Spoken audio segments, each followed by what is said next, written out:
Okay, are we recording? Good. This is Stephen Pryor here, aka Captain Ashbiro. I am a moviegoer. As you know, I care very much about things like story, visual effects. No, wait, check that. Visual effects are getting less important to me so much as story and character. I know I watched a lot of movies as a kid, and I know that we that we actually had a firm idea of what we liked, and that we shouldn't just be able to put up with any shit that they give us in Hollywood. We know.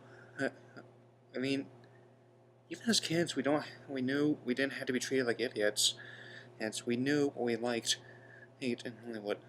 But now that we're adults, once we can learn that we have things like, as you know, there have been a lot of adaptations of Shakespeare. One of the most adapted works is Romeo and Juliet. There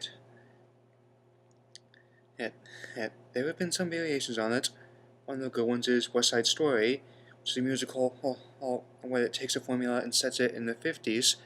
And replaces the Capulets and it's in the Montagues, and it's with a couple of street gangs known as the Sharks and the Jets. There's also the Baz Luhrmann version, Leonardo DiCaprio, that also takes this formula and turns it into and just keeps the Montagues and the Capulets, but applies his West Side Story formula, uses modern standards, and in turn, actually, he ends up being a creative film, and being accurate in its own way. However,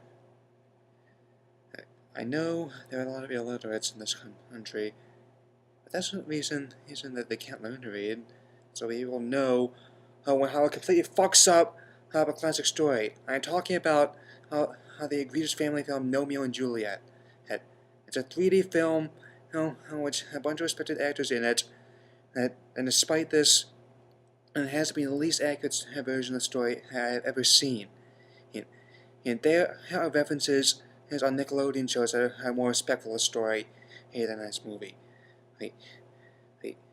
Everything here is overdone, and the cultural references make no sense.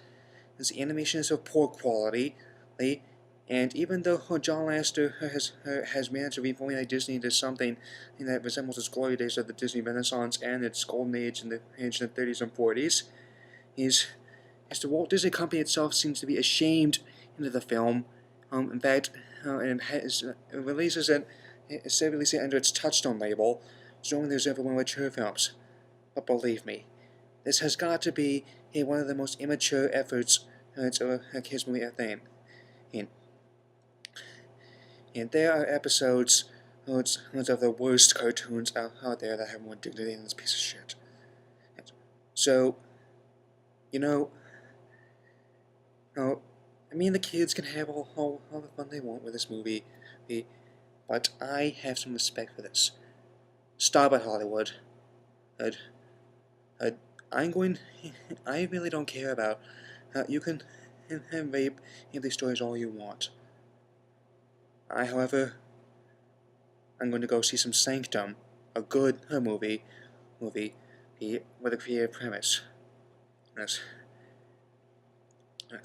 Stop it, Hollywood. And fuck Romeo and Juliet. Fuck this movie, and fuck you for putting it out and thinking we'll buy it.